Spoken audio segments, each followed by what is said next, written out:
近網上好多呢啲流傳話你哋即係有借銀行即係嗰啲 call loan 啊，輸咗百幾億啊咁樣呢啲咁嘅流言。最主要就係嗰個網站啊，寫到似層層，哇！直情係我破咗產啦，我哋跟住又將銀行100億啊、百幾億啊，俾銀行 call loan 啊，點啦咁樣。你向仔睇過清楚，我費事講，向仔講先。你睇到嬲啫嘛？係咪好嬲啊，許生？你查得到噶嘛？呢啲銀行 call 唔 call loan，你根本係冇查，係亂作啊，唔需要查，係咪？即係邊度咁離譜，生安白做到咁樣啊！你一啲 fact check 都冇，一啲真係你話有啲即是某公司真係欠咗夠幾多億，跟住係違約，有咁嘅事實，你冇講咁嘅事實咯，係咪啊？咁你至我哋都要公佈噶嘛，我哋上市公司係咪？銀行公佈會破產，咁唔知我唔知㗎，未必 call 你而家都係咪啊？攬住寫啊，即係咁樣。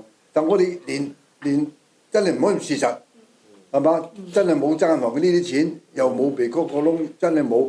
你生安白做離晒譜啊嘛！忍無可忍已經係我哋向睇，我覺得係真係一定要出呢啲聲明。即係而家係正式要採取法律行動去告佢㗎啦。係啊，一定要出咗㗎啦！我律師信告嗰個出律師信㗎啦！你做謠到離晒譜啊！你做離晒譜啊！你話我同向睇喺香港都買過10個8個鋪，即係咁樣，係嘛？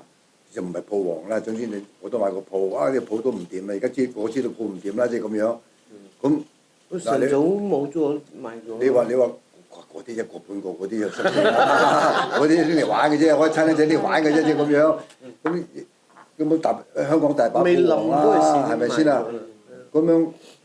但會唔會都可能佢即係咁樣亂講完，一啲朋友或者 partner 都會問你哋嗰個情況？就係會，就係會，所以我澄清，大家都驚，係咪先啊？你容許咁離譜咁講咩咁樣？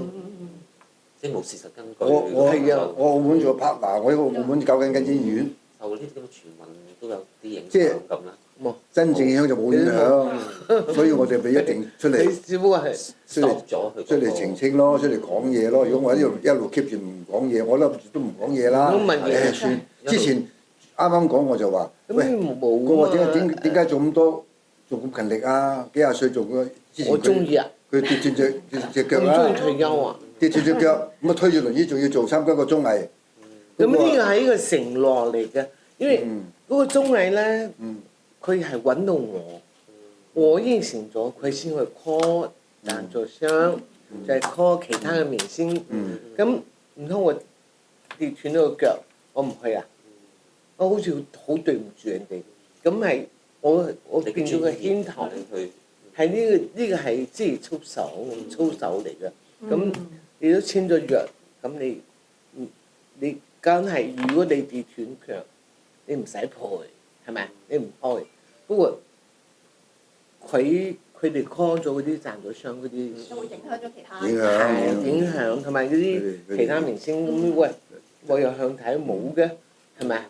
咁可能會抽廣告咧。佢做 leader 咁滯啦。喂，leader 啊嘛，咁冇辦法。同埋咧，仲有個傳聞嗰度咧，又牽涉到仔仔喎，即係又話又咁人哋嗰啲做擔保人嗰件事引發起，我知啊。咁人哋美國咪聲明，佢蠢咯，咪擔保呢樣嘢係咪？都要買個教訓咯。教訓啦，呢啲一定有㗎啦，呢啲。佢哋你知道佢哋單純嘅，即係好中意悲名啊！好簡單，你只要話阿向太出嚟講多做多啲嘢。話辛苦啲做多啲嘢啊，直播又乜。我唔覺得辛苦，人哋唔知幾開心。我而家明星嚟嘅。佢哋講話係咪鄉家唔掂啊？點解向太要出嚟咁頻撲啊？即係咁解，咁都得嘅，咁都嗰餐飽嘅。咁我但係嗰陣時我算數啦，係講咩嘢啊？佢講佢哋嘅事啦，即係係咪啊？即係咁樣。咁我做咁，佢睇我做咁開心。你越離譜知唔知啊？你講到呢2日出呢單新聞。出呢個 YouTube 我先至得人驚啊嘛！如果我再唔出嚟咧，你以為喂今時今日你話我欠人100億，喂再多半年就欠人1000億嘅大佬。